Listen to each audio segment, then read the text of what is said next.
Hi, just a quick video here on liquidity in the indexes. Let's just have a look at the SPX. I've got two indicators here. I've got time-laid liquidity and at the moment I've got it set on the thickest line on 8 moving averages through to the thinnest line is 1600 moving averages behind, and at the moment we've got two hours, so it'd be 3200 hours behind of trading time. Now if we just have a look, we can see clearly that this indicator here is at least coincidental here when we zoom out, and that is true. These indicators do look coincidental when we zoom out. Green is buying, red is selling. The same down here in irregular liquidity. Irregular liquidity is based over 15 periods, just allowing 3 weeks of normalization on the different days of the week.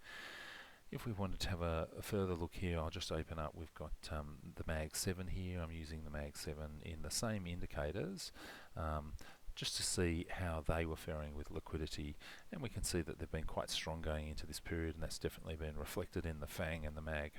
Especially the FANG's been going very well with Netflix's constant rising.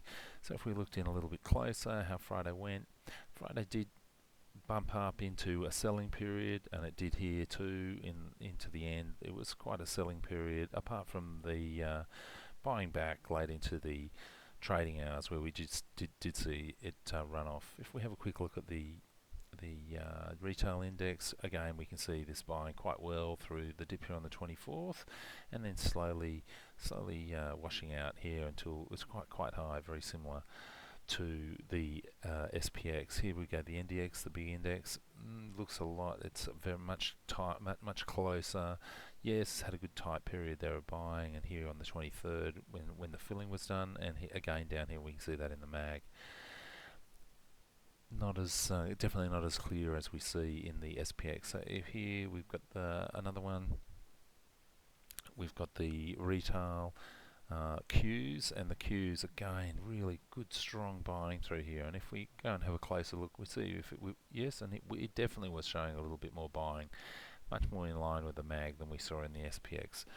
Whether that was just the last 50 minutes of buying back sold futures for the day, that's still going to turn up the same way in our data. When we look at price movement for the day, it's definitely going to show that way. I would say that we may open the weeks a little bit flat. Most of the index ETFs and proxies, they are either neutral or green.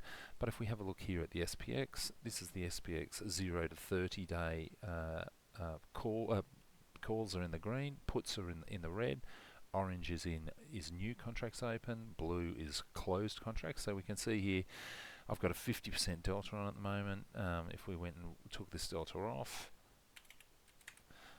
we can see that there has been a lot more call selling above the market, and we have slowly moved into heavier in the money hedging. We can also see here that in around those in the money options that we have actually had quite a lot of closing in the calls.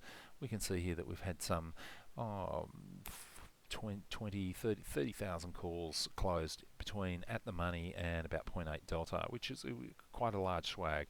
We have had at the money 42,000 open, but those slightly out of the money options may well be options being sold. Interesting to see if we get a turn here. Definitely the SPY and the other tickers had nowhere near the discretionary hedging coming in. We just can't even see it here in the SPY. If we took the SPY up to an equivalent level in June the 23rd, we can just see that, look, it's just negligible, and most of those positions are held. Yes, there's a lot of out of the money options there, but really the in the money options are still being held, and they look like they're going to be heading up. Maybe retail doesn't know as much as the big SPX traders do. Anyway, thanks for listening to that little update on the market liquidity for Friday the 27th going into Monday the 30th of June. Thank